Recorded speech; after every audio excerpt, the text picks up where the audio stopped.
रामराम मंडळी, अहो या भारतवर्षावर रामायण आणि महाभारत यांनी कायम अधिराज्य केलं. या भारतीय संस्कृतीचा आधारस्तंभ म्हणजे राम आणि कृष्ण, नव्हे नव्हे निष्ठा केंद्र म्हणजे राम आणि कृष्ण. अहो या राम आणि कृष्णाचं प्रेमशासन आजही या भारतवर्षावर गाजतच आहे. कशावरून? अहो श्रीराम जय राम जय जय राम यांचा जयघोष होतो. राधे कृष्ण गोपाल कृष्ण याची उद्घोषणा होते. हे सगळं याचीच तर साक्ष देतात ना. अहो आपलं सगळं जीवनच राममय झालेलं आहे. कसं बघा, अजूनही खेड्यामध्ये दोन व्यक्ती समोरासमोर आल्या की रामराम मंडळी असं म्हणतात की नाही? अजूनही सुव्यवस्था सुशासन चालत असेल तर आपण सरळ म्हणतो अहो रामराज्य आहे त्यांच्याकडे.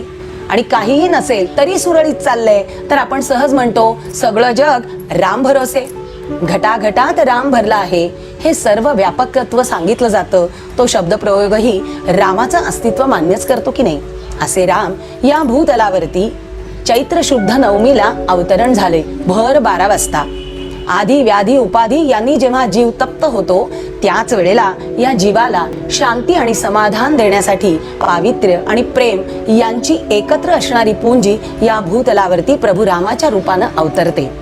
खरंच या प्रत्येक मानवानं रामाचा आदर्श घ्यावा, तसा आदर्श घडावं या ध्येयासाठीच वाल्मिकी ऋषींनी रामायण लिहिलं.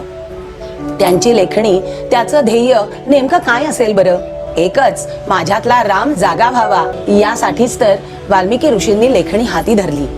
म्हणूनच म्हणावंसं वाटतं, घडी घडी घडी चरण तुझे आठवती रामा, आसनी शयनी भोजनी गमनी छंद तुझा म्हा. घडी घडी घडी चरण तुझे आठवती रामा.